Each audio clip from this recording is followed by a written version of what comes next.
আরে এ তো দেখছি ভাঙা ঘরে চাঁদের আলো। আসো বুকে আসো। ওরে কি শব্দ হইল? তুই পাদ মারিলি, কাটা গেল আধুলি। অনেক মজা টজা তো করলেন, এখন আমার 1 টাকা দেন। তুমি তো আমার কাছে কোনো টাকা পাবা না।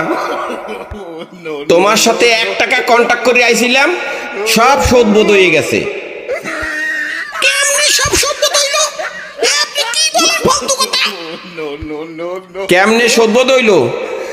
তাহলে শোনো, ওই যে ভাঙা ঘরে চাঁদের আলো, 8 আনা কাটা গেল, তাই গেছে কত? 8 আনা। আর তুই পাদ মারিলি, কাটা গেল আধুলি, সেখানে গেছে কত? 8 আনা। 8 আনা আর 8 আনা কত? এই 1 টাকা। তাই কন্টাক্ট করে আইছি কয় টাকার? 1 টাকা শোধ।